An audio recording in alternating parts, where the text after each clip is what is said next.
There is a try that was scored and not given. The player who scored it is dead. The referee who disallowed it is dead. The Welsh defenders who maintained the ball was not grounded are dead. Every person who was present at Cardiff Arms Park on the 16th of December 1905 has been dead for decades, and New Zealand is still arguing about it. This is what the one loss does. This is what the single defeat in 35 matches on the tour that established the All Blacks as the most formidable rugby team in the world has done to the national consciousness of a country that does not lose easily and does not forget defeats at all. The try that Bob Deans maintained until the day he died that he had scored, and that the referee John Dallas disallowed without explanation in the final minutes of a match that Wales was winning by 3 points to 0, is one of the most discussed, disputed moments in the history of rugby union. More than a century later, the conversation has not ended. It will not end.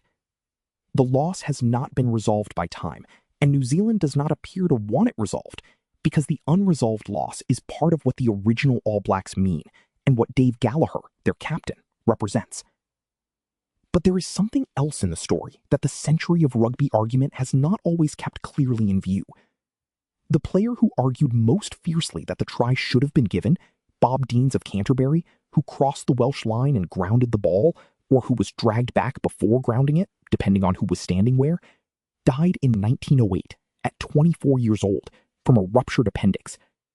He made a deathbed declaration, witnessed by those present, that the try was legitimate. And then he was gone, 3 years after the match, and the dispute he had helped create became permanent in the way that disputes become permanent when the person at the center of them dies before the resolution. And Dave Gallagher, who captained the side that day and who had built the team in the system that produced 34 victories in 35 attempts, Dave Gallagher died in Belgium in 1917 in the mud of Passchendaele at 43 years old, having volunteered for a war he did not have to fight. He did not die arguing about the try.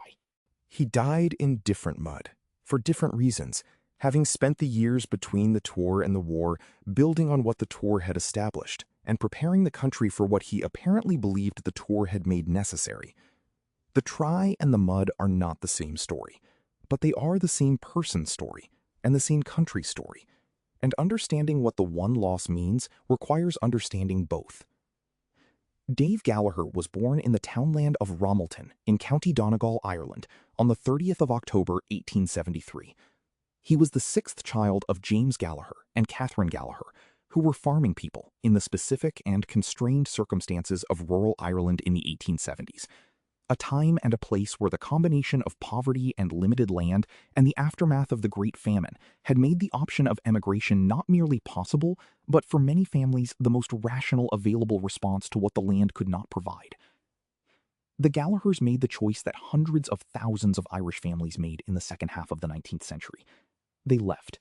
They went to New Zealand, which was in the 1870s and 80s actively recruiting emigrants from Britain and Ireland with the promise of land and opportunity, and the possibility of a life that the old country was no longer able to offer.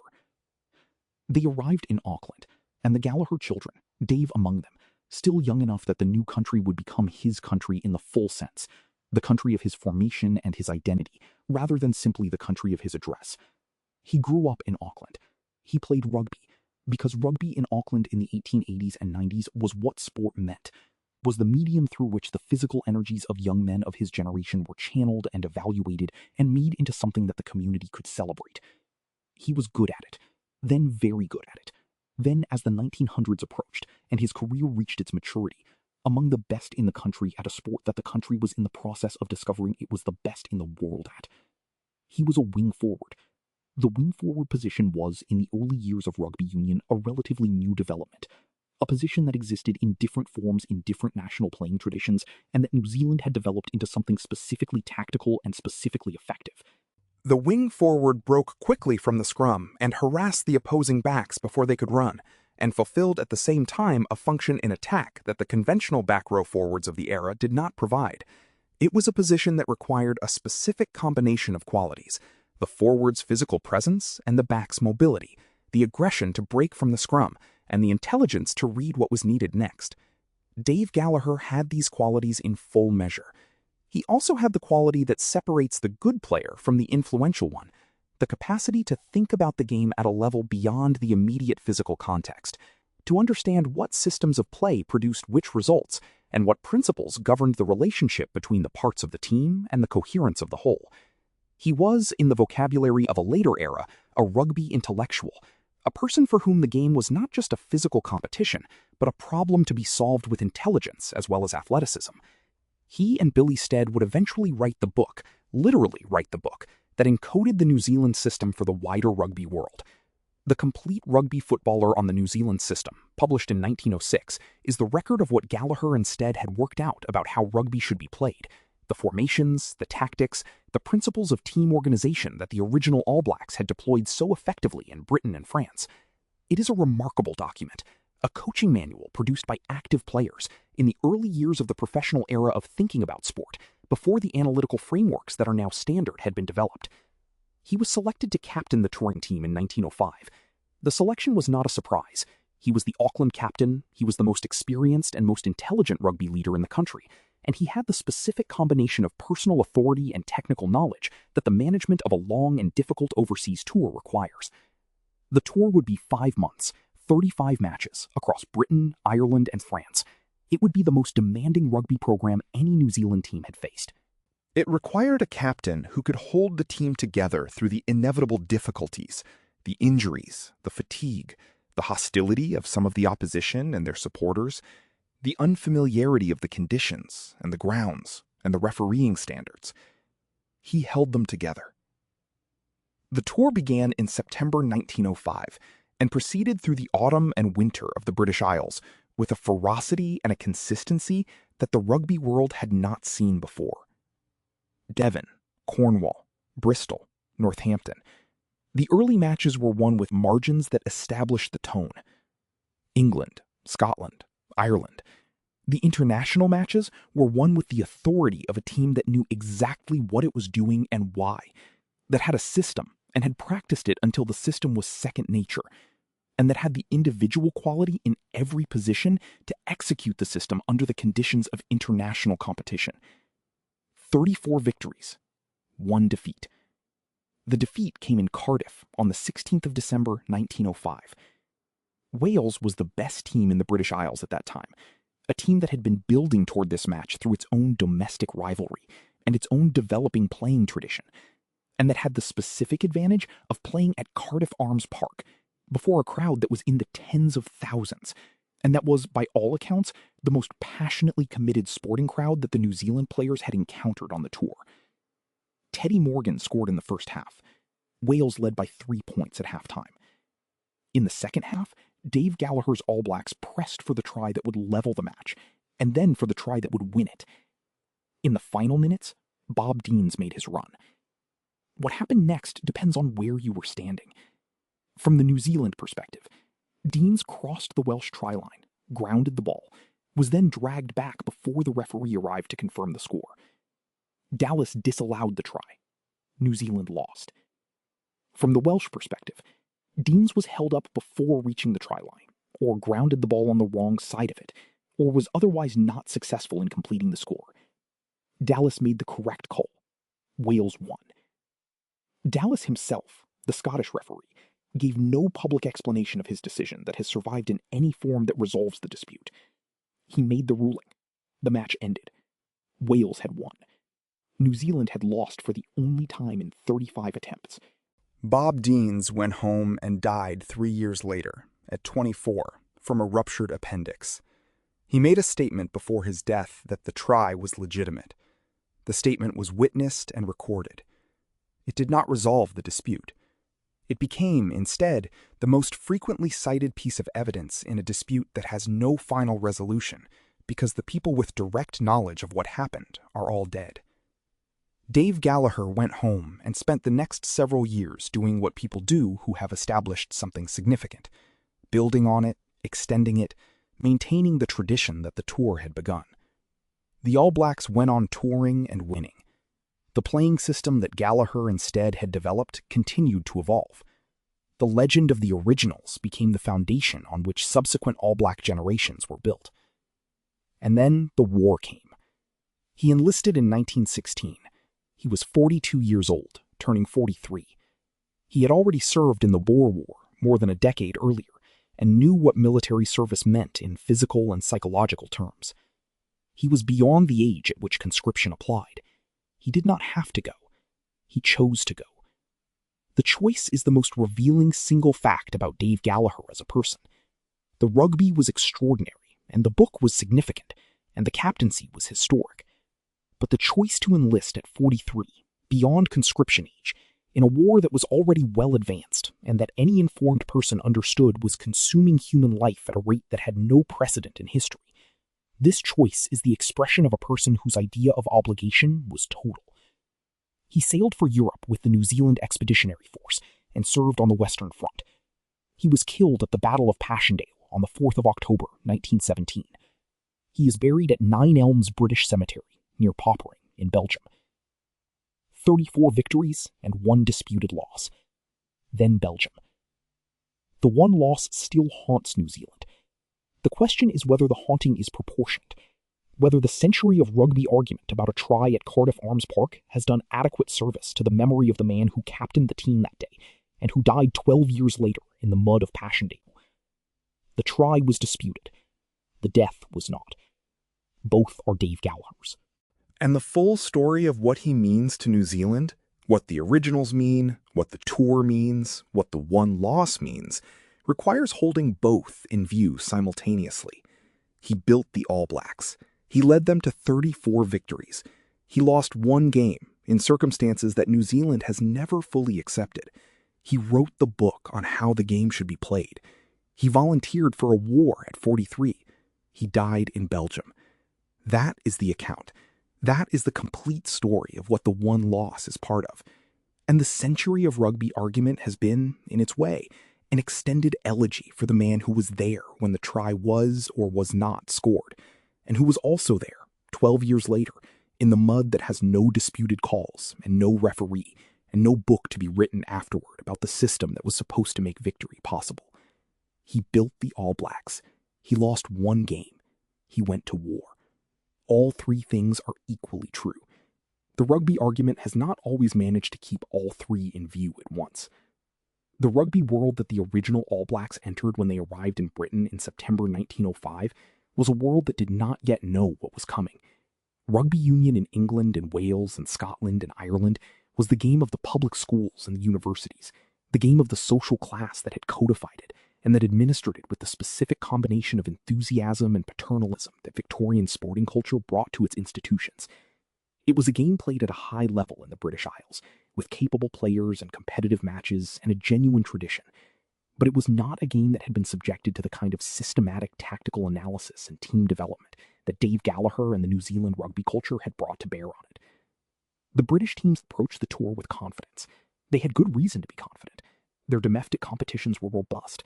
Their international players were experienced at the highest level the game provided. They had home conditions and home grounds and the passionate support of home crowds.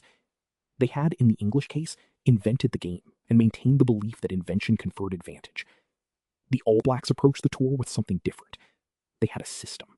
The system had been developed over years of provincial and national competition, refined through the experience of players who had thought deeply about what the game required and how it could be played most effectively, and encoded in the tactical principles that Gallagher and Stead were in the process of writing down. The system involved the wing-forward position that Gallagher himself exemplified, the forward who broke from the scrum to disrupt the opposing backs, and a specific approach to passing and support running that was more fluid and more connected than the British approach of the period. It was a system that prioritized collective movement over individual brilliance, that used the whole team as an integrated unit, rather than as a collection of positions each doing their assigned task independently. The British rugby establishments noticed this. The wing-forward position in particular provoked controversy, because the British interpretation of the offside laws suggested that the position as Gallagher played it might be illegal, that the wing-forward was gaining an unfair advantage by being closer to the opposing backs than the laws allowed. The controversy was real, and it extended through the tour, with various administrators and coaches and journalists arguing that the New Zealand method was not in keeping with the spirit of the laws, even if it was not technically illegal under their letter. Gallagher was aware of the controversy and addressed it, in the book and in his public statements, with the measured authority of someone who had thought the question through carefully and was confident in the conclusions he had reached. The wing-forward position was legitimate. The system was legal. New Zealand was winning not by circumventing the laws, but by understanding the game more completely than the opposition, and applying that understanding with greater consistency and greater physical intensity. The wins accumulated. Devon fell. Cornwall fell.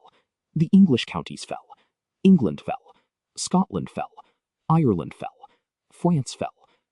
The tour was producing results that the British rugby world had not seen before from a visiting team, and the explanations that the British rugby community offered for the results were various and not always comfortable. The All Blacks were using illegal tactics. The refereeing had favored them. The British players were not at full strength. The conditions had not suited the home teams. Some of these explanations were more credible than others.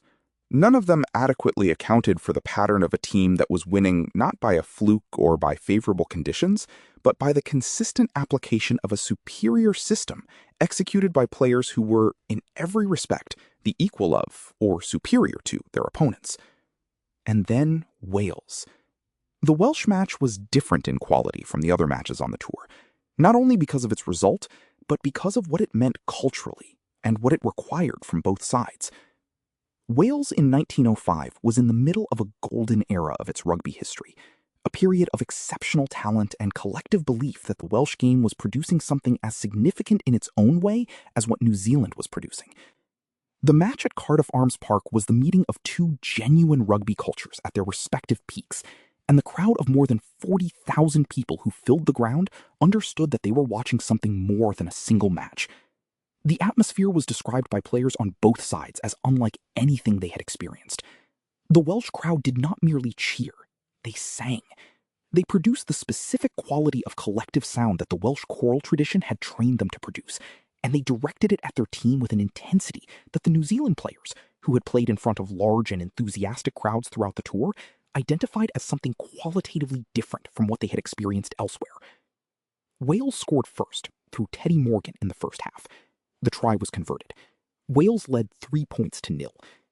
In the second half, the All Blacks pressed, and Wales defended with the desperation and the discipline of a team that understood what was at stake, and that had the specific motivation of playing before their own people for something that mattered to those people enormously. The game proceeded to its final minutes, with Wales still leading by 3 points. And then Deans made his run. The sequence of events in those final minutes has been described, in the years since 1905, with a thoroughness that has produced a detailed but unresolvable picture. The New Zealand players in the vicinity of the incident maintained that Deans had crossed the line and grounded the ball legally.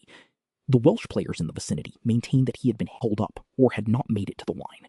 The referee, Dallas, was not immediately beside the play and had to judge from a distance and in the specific conditions of late afternoon light and 30-yard visibility that a winter afternoon in Cardiff produces. He ruled against the try. He gave no explanation. He walked away from the moment with the quiet authority of a referee who has made a decision and does not feel obliged to justify it to the people who have the most to gain from a different decision. Whether his ruling was correct is not knowable from the present. It was not knowable from the field on the day, by anyone who was not in exactly the right position to see exactly what happened. What is knowable is that Deans believed he had scored, that he maintained this belief until his death, and that the deathbed declaration he made in 1908 was produced by a young man of 24 who was dying, and who apparently felt that the record should reflect what he knew to be true. The record does not resolve the dispute. It only deepens it. Gallagher, as captain, managed the defeat with the discipline that the tour and the role required. The team accepted the result. They continued the tour. They won the remaining matches. They returned to New Zealand in March 1906 with a record of 34 victories and 1 defeat that established the Originals as the most successful touring team in the history of the sport to that point. The defeat was the only defeat. The defeat was against Wales. The defeat was in circumstances that New Zealand believed were unjust. And the defeat was the thing that the success did not erase, that the record did not erase. that the subsequent decades of all-black dominance did not erase, because the injustice of the defeat, if it was an injustice, is not the kind of thing that erasure can address. It is the kind of thing that lives in the culture, that is passed from generation to generation as part of the story of what the All Blacks are and what they have been denied, as well as what they have achieved. The dispute is still alive, because the dispute is not really about the try. The try is the occasion for the dispute. What the dispute is really about is the question of what New Zealand deserved that day. Whether the team that had won 34 consecutive matches against the best opposition in the world deserved the 35th, the one that would have made the record perfect, and whether the record's imperfection is a matter of bad luck or something worse. Dave Gallagher carried this question from Cardiff back to Auckland. He carried it through the years of writing the book and building on the tour's legacy and developing the tradition that the originals had established. He carried it presumably into the years of the war, though by 1916 and 17, the question of a rugby try in Cardiff 11 years earlier was not the most pressing thing that a man on the Western Front was required to carry. He carried it to Belgium, and then he stopped carrying it. What happened at Passchendaele on the 4th of October 1917 is documented in the military records of the New Zealand Expeditionary Force, and in the regimental diaries, and in the accounts of the soldiers who were present and who survived. Passchendaele was the final phase of the Third Battle of Ypres, a campaign that had been consuming men and ground since July, in conditions of rain and mud that the military historians have struggled to describe adequately. The ground had been turned by months of artillery bombardment into a landscape of craters and mud and waterlogged ground that made the simplest physical movement an extreme effort, and that turned the movement of men through it, under fire, into an exercise in attrition that the commanders on both sides were conducting with a coldness that the soldiers at the front were experiencing as something close to abandonment. New Zealand's contribution to Passchendaele was substantial and costly. More than 800 New Zealanders were killed in a single day's fighting at Passchendaele. The total New Zealand casualties at the battle, killed, wounded, taken prisoner, were in the thousands. The ground gained was measured in yards. The cost paid for those yards was measured in the lives of young men from Auckland and Wellington and Christchurch and the farming communities of the North and South Islands, who had crossed the world to fight in a war that had come to them from the other side of the same empire whose center they had beaten at Rugby. Dave Gallagher was among those killed on the 4th of October. He was 43 years old. He had been in the army for the better part of a year. He had served with the 2nd Battalion Auckland Infantry Regiment. He died in the mud that was the defining feature of the battle. He is buried at 9 Elms British Cemetery, near Popperinge in Belgium, a military cemetery in the flat agricultural landscape of West Flanders, the kind of place that the war produced in large numbers across the region, where the ground is maintained and the headstones are white, and the individual graves contain the individually identified remains of men who were killed in conditions that made individual identification often nearly impossible. His grave is there. His name is on the headstone. And his name is also on a trophy, the Dave Gallagher Trophy, contested between France and New Zealand in their rugby matches since 2002, named in acknowledgement of his death in the country that borders France to the north, and that became the site of so much of what the First World War did to the young men who were sent to fight it. The trophy is a significant honor. It is the rugby world's acknowledgement that Dave Gallagher's story connects the sporting history of the All Blacks to the military history of the First World War, in a way that the two histories do not always acknowledge in each other's presence. The rugby argument about the Welsh try tends not to include Passchendaele. The military commemoration of Passchendaele tends not to include the disputed try. But it is the same person's story. It is the same captain who stood at Cardiff Arms Park in December 1905 and watched the referee disallow the try that would have made the record perfect, and who stood somewhere in the fields of Passchendaele in October 1917 and died. Both things are his. Both things are New Zealand's. And the full story of what the one loss means requires holding both in view. He made the All Blacks what they are. He lost one game. He went to war and died. And the try that was or was not scored is still being argued about, a century later, while the grave in Belgium receives the visitors who come to pay their respects to the man who was both the captain of the originals and the soldier who volunteered at 43. The cultural significance of the All Blacks to New Zealand is not straightforwardly comparable to the significance of any national sporting team in any other comparable country. It is more than the pride a country takes in its best athletes. It is more than the national identity expression that international sport provides. The All Blacks are, in the specific cultural context of New Zealand, a way of being New Zealand, a form in which the country's values and its identity and its claim to significance in the world are expressed in a medium that the world pays attention to. When the All Blacks win, New Zealand is proved. When the All Blacks lose, New Zealand is wounded in a way that goes beyond the sporting. This intensity of identification was not present from the beginning of New Zealand rugby. It was produced, and the production was largely the work of the original All Blacks, and specifically of Dave Gallagher. The tour of 1905 established not just that New Zealand could beat the best teams in the rugby world teams, but that New Zealand had a way of playing the game, a system, a style, an approach that was distinctly its own, and that was superior to the approaches the rest of the rugby world had developed. The tour was not merely a sporting success.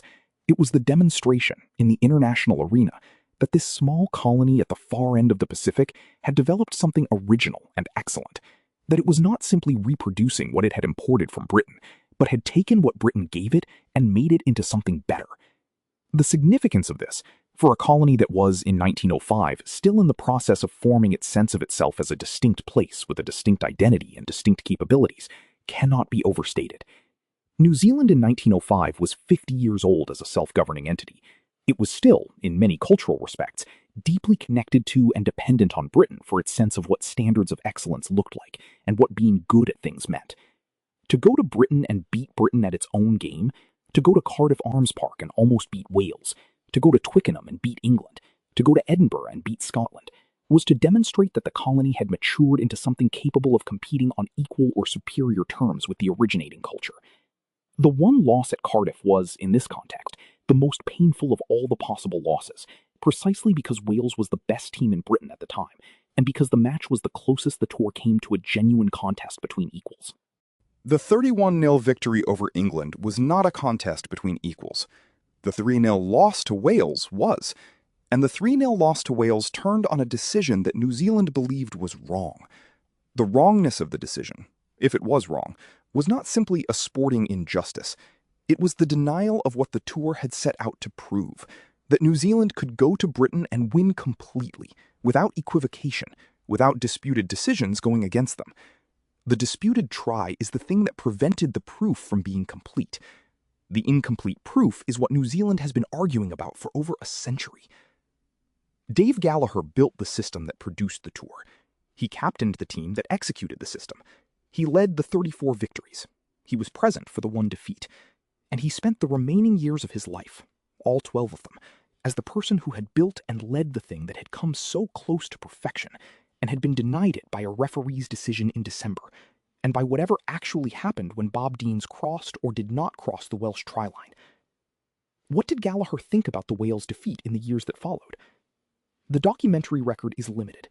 He was not, by the accounts that survive, a person who expressed himself extensively in the written form that produces quotable statements for biographers to work with. He was a practical person, a person of action and organization, and the specific kind of taciturn competence that the New Zealand tradition of his era valued above self-expression. He built things. He did things. He wrote one book. He captained one tour. He volunteered for one war. The book he wrote with Billy Stead says something about what the tour meant to him, though it says it in the specific way that coaching manuals say things, through the systematic description of principles and tactics, rather than through narrative or reflection. The Complete Rugby Footballer on the New Zealand system is the record of what Gallagher believed the game should look like when it was played well, and the tour of 1905 was the fullest expression of that belief available at the time of writing. It is a document of considerable intelligence and considerable confidence, the confidence of someone who knows what they know and believes the knowing is worth communicating to the wider world. He communicated it. The world received the communication. And 12 years later, he was dead in Belgium, and the book was still in circulation, and the system it described was still the basis of the all-black tradition, and the one loss was still the one thing that the system had not been able to prevent. The relationship between New Zealand's grief for the All Blacks' losses and its grief for the losses of the First World War is a relationship that the country has not always examined honestly. Both losses are real. Both are part of the national consciousness. Both involve men of the generation of Gallaghers, men who were young in the 1890s and the 1900s, who were formed by the specific colonial experience of that era, and who were confronted in the 19-teens by a war that asked of them something far more total than any rugby tour had asked. Many of them went. The rate at which New Zealand men volunteered for and were conscripted into the First World War was among the highest of any country in the British Empire. New Zealand's per capita casualty rate in the war was among the highest of any participating nation. The country sent a large proportion of its young men to Europe and the Middle East, and a large proportion of those men did not come back. And the ones who came back were changed in ways that the country they returned to was not always equipped to accommodate. Dave Gallagher did not come back. He was 43 when he died, which means he was born in 1873 and had lived through the formation and the first maturity of New Zealand as a self-governing entity, had seen the country become what it was becoming in the years of the tour and the years of the building, and had then watched it send its young men to war, and had decided, at an age when he did not have to go, that he should go too. Why? It is a question that the biographers have approached from various angles without producing a completely satisfying answer. The obvious answer, that he felt obliged, that the sense of obligation that had shaped his whole life required this specific expression of it, is probably correct as far as it goes. The more interesting question is what the obligation felt like from the inside, what the specific combination of patriotism and duty and the sense of what a man of his generation and his background was expected to do produced in him when he looked at the war and made his decision. He was Irish-born. The Irish relationship to the First World War was complex in ways that the New Zealand relationship was not. In Ireland in 1916 and 17, there were Irishmen fighting on the Western Front for the British Empire and Irishmen fighting in Dublin against it, and the question of what Ireland owed the Empire was being answered differently by different communities and different individuals in ways that produced the specific violence and complexity of the Easter Rising. Dave Gallagher had left Ireland as a child and had become, in every meaningful sense, a New Zealander. His relationship to the war was presumably the New Zealand relationship rather than the Irish one. But the Irish origins are there in the biography, and the question of what he made of them as he stood in Auckland in 1916 deciding whether to enlist is one of the things the record cannot tell us. He enlisted. He went. He died. The grave in Belgium is the answer he gave to the question. It is not the only possible answer, and it was not the answer that everyone in his position gave, but it was his answer, and it was total. He had given New Zealand the All Blacks. Then he gave New Zealand his life. The accounting of what New Zealand gave him in return, a cup, a grave in Belgium, the occasional commemoration, is the accounting that requires the full story to make visible. The cup is named after him. The grave is maintained. The disputed try is still discussed. And the full story of what he was and what he did and what it cost is the one that the rugby argument and the military commemoration together, without quite connecting, have been circling for over a century. He was born in Ireland. He built New Zealand rugby. He led the originals. He lost one game. He went to war at 43. He died in Belgium. That is the account. Every part of it matters. And the part about the try and the part about Belgium are not separable, because they are the same person's story from beginning to end. Bob Deans deserves more space in this story than the rugby argument usually gives him. He is remembered primarily as the player at the center of the disputed try, as the person whose specific act of crossing or not crossing the Welsh try line in December 1905 produced the controversy that has outlasted him by more than a century. He is the instrument of the loss, or the instrument of the injustice, depending on which version of events you accept. He is not, in the standard account, a person so much as a moment, but he was 21 years old in December 1905. He was a back from Canterbury, which is the South Island province whose rugby culture has been consistently among the strongest in the country, and he had been selected for the originals on the basis of the quality he showed in that provincial competition and in the early matches of the tour. He was the player sent into the specific space that the game had opened up in those final minutes, sent there by the team's collective reading of where the opportunity was and what was needed to convert it. He was 21 and he crossed the line, or he was held up before the line, depending on where you were standing, and the referee disallowed the try, and he went home. And then he was dead at 24 from a ruptured appendix, which is the kind of death that the early 20th century imposed on people without ceremony or narrative meaning. The kind of death that has no battlefield and no enemy and no question of courage or obligation, just a specific mechanical failure of the body that medicine in 1908 could not reliably address. He made his statement before he died. He said the try was legitimate.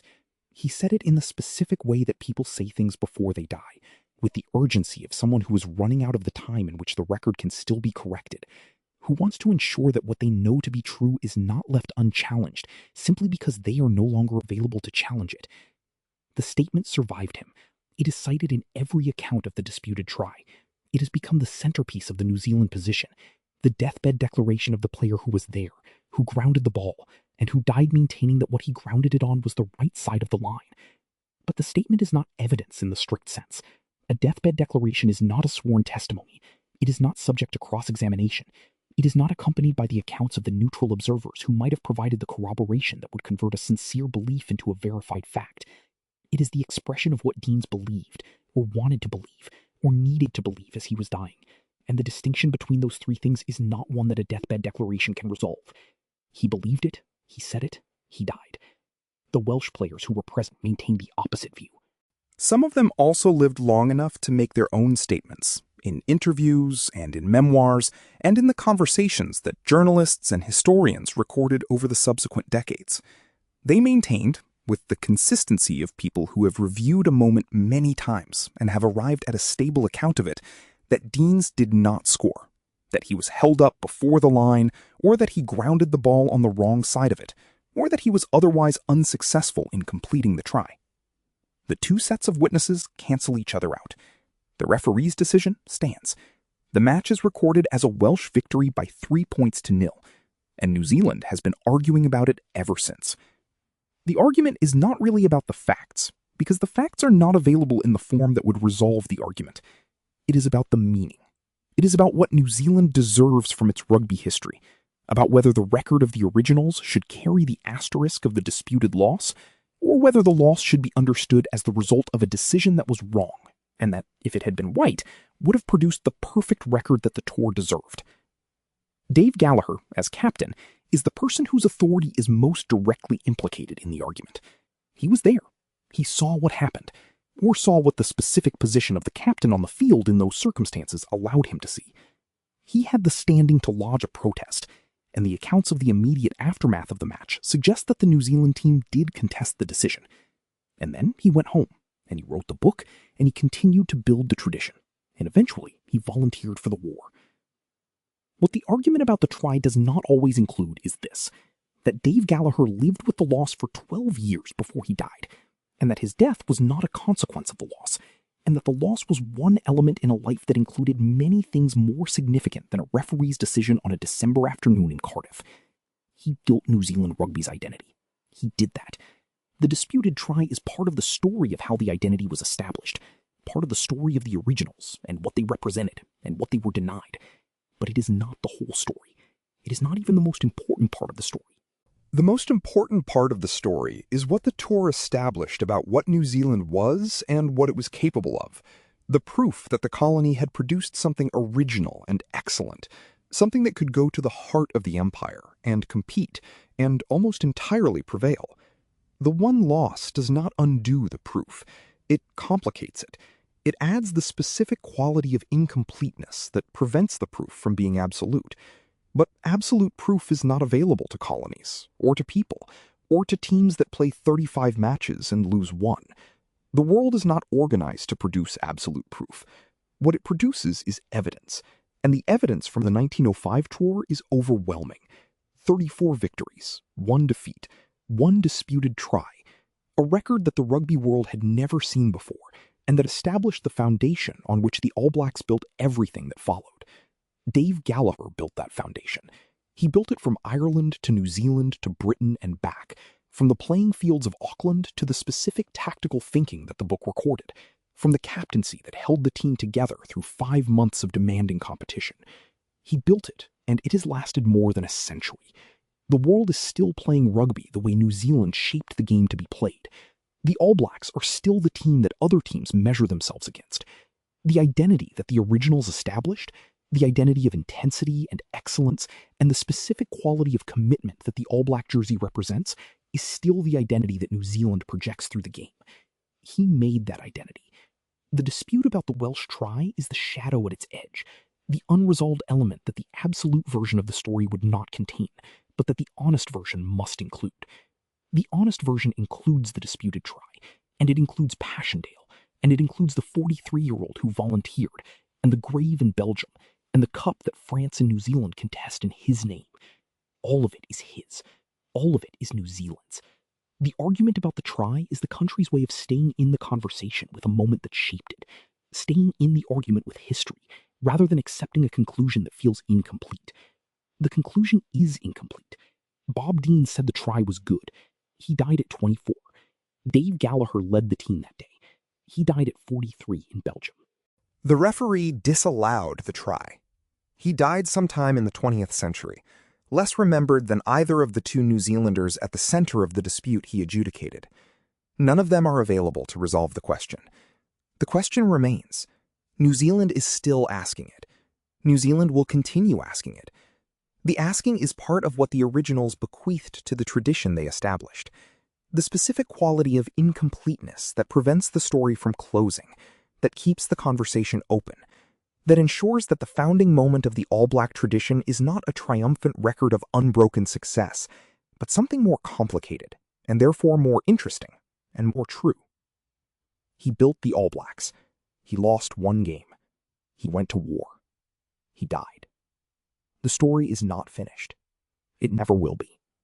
That is what the one loss means. The question of what New Zealand owes to the men of Dave Gallagher's generation, the men who built the country's sporting identity and then gave their lives in the war that the identity had been, in some sense, preparing them for, is a question that the country has addressed through the formal channels of commemoration, without always engaging with its full weight. The Anzac tradition in New Zealand is one of the most robust and sincere national commemorative traditions in the English-speaking world. The 25th of April, Anzac Day, is observed with a combination of solemnity and genuine feeling that suggests the commemorative work is not merely ceremonial, but is connected to a real and continuous engagement with what the First and Second World Wars cost. The dawn services at cenotaphs across the country, the marches of veterans and the children and grandchildren of veterans, the specific quality of New Zealand and Australian mourning for the men who went and did not come back from Gallipoli and the Western Front. This is not performance. It is the specific grief of a small country that sent a large proportion of its young men to wars on the other side of the world and lost them in numbers that still feel impossibly large relative to the country that bore them. Dave Gallagher is part of this tradition. He is commemorated in it in the specific way that someone of his dual significance is commemorated, as both a sporting icon and a military casualty, as the captain of the originals and as the soldier who volunteered for Passchendaele. The Dave Gallagher Trophy acknowledges the sporting dimension. The military records and the grave in Belgium acknowledge the other, but the two dimensions of his significance are not always brought together in a way that illuminates what the combination means. The rugby tradition tends to produce a specific kind of hagiography, the story of the great captain, the great team, the great tour, the disputed try, that is coherent in its own terms, but that does not always connect to the war. The military tradition produces a different kind of commemoration, the soldier, the volunteer, the death in Belgium, that is coherent in its own terms, but that does not always connect to the rugby. The connection is the person. Dave Gallagher is the person who connects both dimensions, who is both the captain of the originals and the soldier at Passchendaele, who is both the man who lost one game in 35 and the man who lost his life in Belgium, who is both the builder of the All Blacks' identity and the expression of what that identity required its most representative figure to do when the country needed more than rugby from its men. The connection is also the country. New Zealand is the country that produced both the All Blacks tradition and the Anzac tradition, both the fierce pride in the sporting excellence that the originals established and the fierce grief for the men who built that pride and then went to war. The two traditions are expressions of the same set of values, the commitment to excellence, the sense of obligation, the specific quality of New Zealand character that the rugby and the war both tested and both revealed. Dave Gallagher was the person in whom both expressions met. He built the rugby tradition, and then he expressed the value of obligation through the war. He did both completely. And the full story of what he means to New Zealand requires the two traditions to acknowledge each other, requires the rugby argument to include Belgium, and the Anzac commemoration to include Cardiff Arms Park. They have not always done this. The rugby tradition tends to end with the disputed try, and to return, year after year, to the question of whether Dallas was right or whether New Zealand was robbed. The Anzac tradition tends to focus on the war itself and the specific military events that the men who served in it experienced. The connection between the two, the connection that is Dave Gallagher, is made explicitly in the Dave Gallagher Trophy, in the occasional features about him that appear in rugby publications around Anzac Day, in the specific way his story is told when people are telling both parts of it. But the full weight of the connection has not been fully reckoned with. The full weight is not comfortable, because it requires acknowledging that the rugby tradition and the military tradition are not separate stories about separate aspects of New Zealand identity. They are the same story, told in two different registers, about the same set of values and the same people and the same country. Dave Gallagher built the All Blacks. The All Blacks gave New Zealand a way of believing in itself. The war gave New Zealand a test of what it believed in. And the men who had built the All Blacks and who went to war were the expression, in the most direct and most costly form, of what the belief required. He was 43. He volunteered. He died. The try at Cardiff is the sporting expression of what New Zealand deserved and was denied. The death at Passchendaele is the military expression of what New Zealand gave and was not given back. Both are part of the same story. The story is Dave Gallagher, and the story is still not fully told. The cup is named after him. The grave is in Belgium. The disputed try is still argued about. And the country that he built, the country that the rugby and the war together made into what New Zealand is still, more than a century later, in the process of understanding what he gave it and what it owes him. The try was or was not scored. The battle was fought and lost, in the sense that the cost was not proportionate to the ground gained. The captain was there for both. He gave everything to both. And the country he gave it to has been building on what he gave ever since, building the All Black tradition and the Anzac tradition on the foundation that men like him provided, at the cost that men like him paid. That is the story. That is the full story. The rugby and the war together, inseparable, built by the same people and expressed through the same values, costing the same lives. Dave Gallagher was born in Ireland. He became New Zealand. He built its rugby. He lost one game. He went to war. He died in Belgium. New Zealand is still reckoning with what all of that means. It will be reckoning with it for as long as the try is disputed, and the grave is there, and the cup is contested, and the Anzac tradition holds the memory of the men who went and did not come back. He is at the center of the reckoning. He always will be. The story begins and ends with him, and with the 34 victories and the one disputed loss, and the voluntary enlistment at 43, and the death in the mud of Passchendaele on the 4th of October, 1917. That is who he was. That is what he did. That is what New Zealand owes him, and what it has been paying, in the currency of memory and commemoration and the persistent argument about a try in Cardiff for more than a century. The argument continues. The grave is there. The try was or was not scored. And Dave Gallagher is in all of it, as he always was, at the center of the things that matter most to the country he built and the country that built him. The Boer War, in which Dave Gallagher served before the 1905 tour, is a part of his biography that the rugby tradition tends to note in passing and move quickly past, because the Boer War is not a comfortable event in the history of the British Empire, and because connecting the rugby legend to the military history of a war that is now widely understood as a colonial atrocity complicates the straightforward narrative of the sporting hero. But the Boer War is there, and the Gallagher who returned from South Africa and captained the originals was a person who had been through something that the rugby tour, however demanding, was not. The Boer War lasted from 1899 to 1902. New Zealand sent contingents to serve alongside British forces in South Africa, as it would send contingents to Europe in the First World War, expressing through the military commitment the bond with the empire that the colonial period had built. The war was fought in conditions that the New Zealand soldiers found alien: the heat of the South African veldt, the guerrilla tactics of the Boer commandos, the specific difficulties of a war that combined conventional engagements with a brutal campaign against the civilian population that the concentration camps, in which tens of thousands of Boer women and children died of disease and starvation, represented. Gallagher served in the war. The specific nature of his service, which engagements he was in, what he witnessed and did, is not detailed in the biographical record in the way that would allow a full account of his Boer War experience. What is known is that he went, which was a choice, and that he came back, which was luck as much as anything, and that the person who came back from South Africa was the person who would captain the originals 3 years later. Did the war shape the captain? It would be surprising if it did not.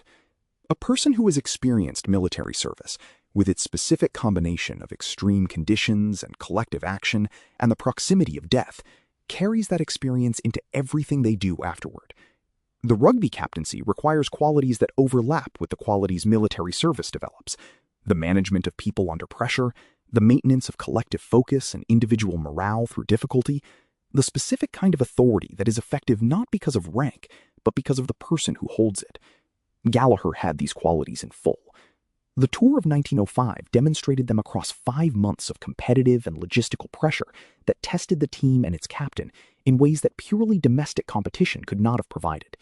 He managed the team through the physical demands of the tour schedule, through the specific irritations and frustrations of 5 months away from home, through the hostility of some opponents and some crowds, through the injury and illness that the tour produced, and through the one defeat, the loss to Wales, that threatened to turn a historic success into an incomplete one. He managed it all. The team came home with the record intact except for the one disputed defeat, and the record was the foundation on which everything that followed was built. The subsequent history of the All Blacks is, in its most fundamental sense, the continuation of what Gallagher started, the continuation of the identity that the originals established, and that the disputed try in Cardiff enshrined in the specific form of an injustice that the tradition carries as a mark of what it was denied. The injustice is part of the tradition. That is what is most interesting about the disputed try. It is not merely a rugby controversy. It is the element that gives the tradition its specific quality of incompleteness, the awareness that even the greatest achievement in the history of the game contained within it the seed of the one thing that the achievement could not fully resolve. The perfect record would have been the record of a machine. The record with the disputed loss is the record of a team that was human, that played in conditions it could not entirely control, and that encountered an injustice it could not correct. Gallagher built the machine and led it through conditions it could not entirely control, and encountered the injustice and could not correct it. He accepted the result and continued. He spent 12 more years building on what the tour had established, developing the tradition, writing the book, mentoring the players who came after him. And then he volunteered for a war in which the conditions were even more impossible to control, and the injustices even more impossible to correct. And he died. The continuity between the rugby and the war is the continuity of the person whose values remained consistent through the playing and the captaincy and the volunteering and the dying. He was not a different person on the Western Front from the person he was at Cardiff Arms Park.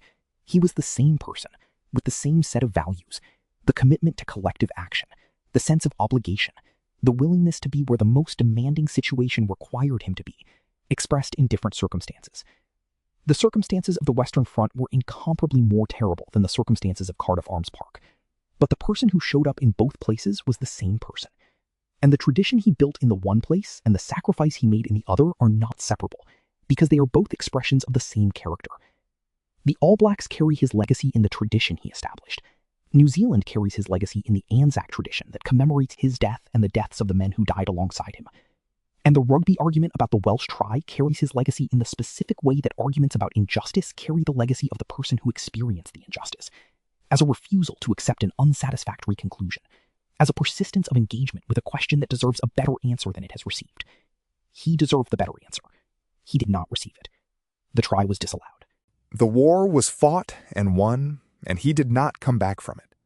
The answer he was given was the answer that history provides to people who build significant things and who live in the full engagement of the world as it is, rather than the world as it should be. The answer of incompleteness, of the achievement that falls slightly short of the perfection it deserved, of the life that ends before the full accounting of what it produced can be rendered. He built 34 victories. The one defeat remains disputed. He died at 43 in Belgium. And New Zealand has been carrying the weight of all of it, in the rugby tradition and the Anzac tradition and the persistent argument about what happened when Bob Deans crossed or did not cross the Welsh try line for more than a century. The weight is appropriate. It is proportionate to what he gave. And the argument is appropriate. It is the sound of a country that has not fully accepted the loss, that is still more than 100 years later in conversation with the moment when the referee raised his hand and the record became imperfect, and the one loss that still haunts New Zealand became the thing it is. He built it all. He gave it all. He lost one game, and he gave his life. And the argument continues, and the grave is in Belgium, and the cup bears his name. That is who Dave Gallagher was. That is what the original All Blacks were. That is what the one loss means, not as a rugby result, but as the specific form that New Zealand's engagement with its own history takes when it asks what the best it has produced deserved and what history provided in return. The answer is incomplete. The argument is still going. He is in the ground in Belgium, and New Zealand is still asking. The name All Blacks itself carries a history that is not always fully examined in the rugby tradition. The most widespread account of the name's origin is that it came from a journalist's error during the 1905 tour, that the original description referred to the team's back play, as in the players who played in the back division, and that the misprint or mishearing converted backs into blacks, referring to the team's all black playing strip. Another account suggests the name was already in use in New Zealand before the tour. The dispute about the name's origin is less heated than the dispute about the Welsh try, but it shares the quality of unresolvability, the quality of a question about origins that cannot be answered with certainty because the moment of origin has passed and the evidence is ambiguous. What is not ambiguous is that the name and the playing strip and the identity that went with both were established in the minds of the world's rugby public through the 1905 tour. The originals made the All Blacks mean something. They made the black jersey mean something. They made the act of wearing the black jersey a specific kind of commitment and a specific kind of claim. The claim to be the best, to represent the highest standard that the game can produce, to carry the weight of what the tradition requires. Dave Gallagher was the person who made that claim and that weight visible for the first time on the international stage. He was the first All Black captain that the rugby world outside New Zealand could assess in full, across 35 matches, in conditions that tested everything the team and its captain had, against the best opposition the rugby world of the era could provide. The assessment was, on 34 occasions, that the All Blacks under Gallagher were the best team in the world. On one occasion, the assessment was complicated by a disputed try. The captain of a team that goes 34-1 is not remembered primarily for the 1, but in this case, the 1 is inseparable from the 34, because the 1 is the thing that prevented the 34 from becoming 35, and the 35 would have been the most complete proof the game had ever seen that a single country had developed a system of play and a standard of excellence that was unreachable by the rest of the world. 34 is not 35. The one loss is the acknowledgement that the game is not entirely within the control of the team that plays it, that the referee is a factor, that the conditions are a factor, that the specific circumstances of a specific day in Cardiff in December can produce results that the 34 victories would seem to have made impossible. He accepted this. He continued. He built. He wrote the book. He volunteered. He died. The story is about all of this. The story is not only about the try. The try is the element that the rugby tradition uses to anchor the story in a specific moment, a specific dispute, a specific injustice. But the story is larger than the try. It is the story of a person whose entire adult life was an expression of the same values, the commitment to doing the thing properly, to building something that lasts, to being where the situation requires you to be regardless of the cost. He built the All Blacks properly. He led the tour properly. He went to war at 43 when he didn't have to, because the situation required it, and because he was the person who showed up when the situation required. He died properly, in the sense that he died in the service of the things he believed in the same spirit that had always animated him. The try was not given. The battle was not worth its cost in human life. These are the failures. Not his failures, but the failures of the situations he was placed in. The specific inadequacies of referees and generals and the machinery of war that processed the men of his generation. He faced those failures and he continued. The continuing is the lesson. Not the 34 victories, though they are magnificent. Not the disputed try, though it is haunting. The continuing. The capacity to take the imperfect result and keep building. To take the loss and keep working. To take the situation as it is rather than as it should be, and to do what is required in that situation rather than what would have been required in a better one. He did this across his entire adult life, from the rugby fields of Auckland to Cardiff Arms Park to the Western Front. He built and built and built, and when the building required him to give his life, he gave it, and the things he built have lasted more than a century beyond him.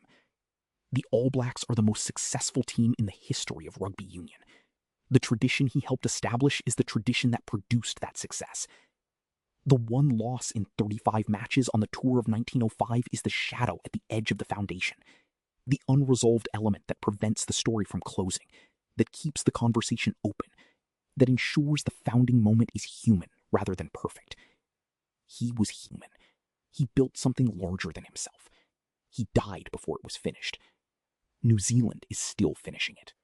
The argument about the try is part of the finishing, the persistent refusal to accept the incomplete version of the record as the final version, the insistence that the question of what was scored and what was not scored in Cardiff in December 1905 has not been fully answered and deserves to be. He deserved the answer. He died before it came.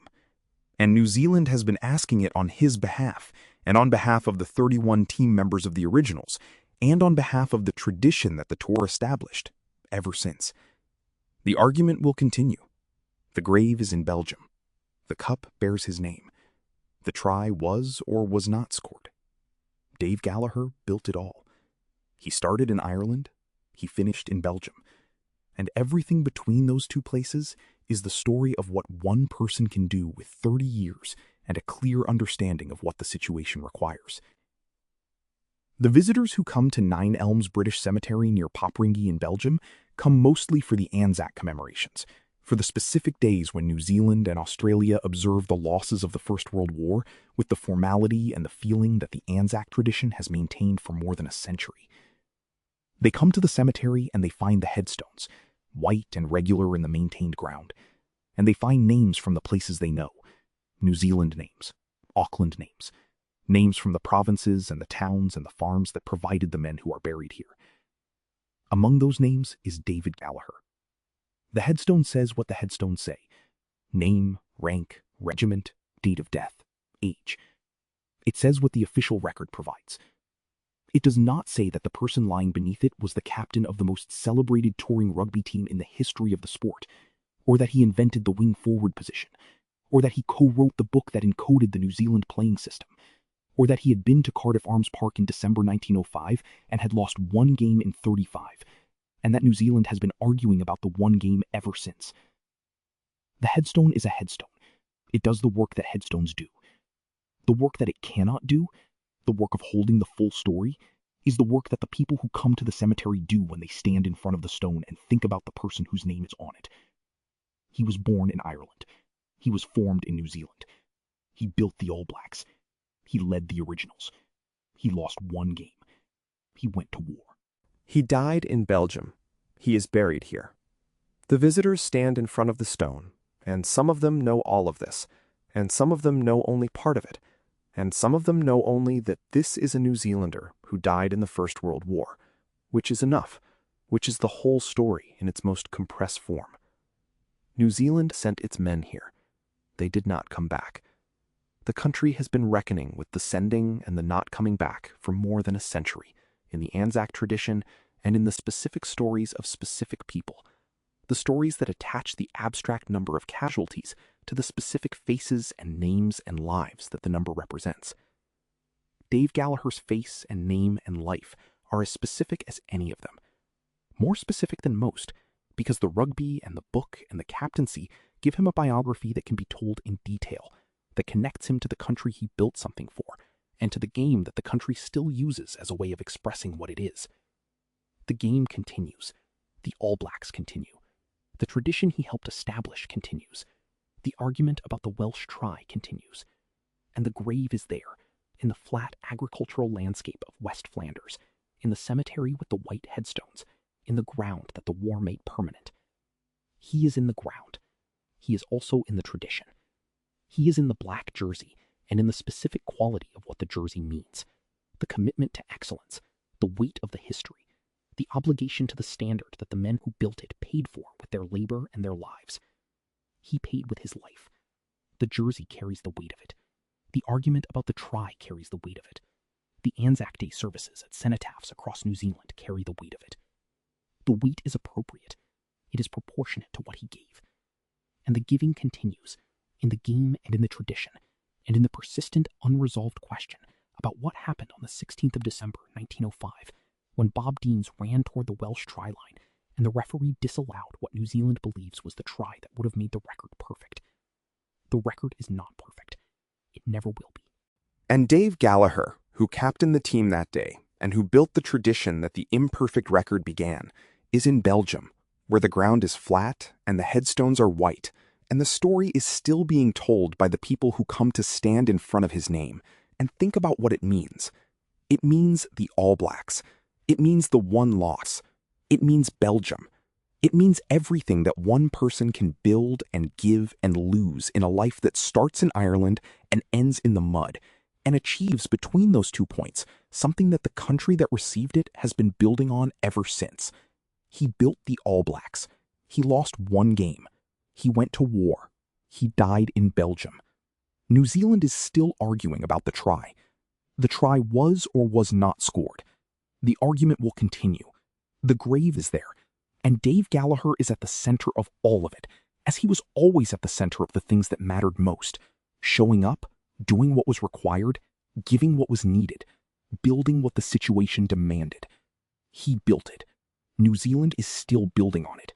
The one loss is still unresolved, and the captain who led the team that day is in the ground in Belgium, where he has been since October 1917, waiting for the argument to produce an answer that the century has not yet found.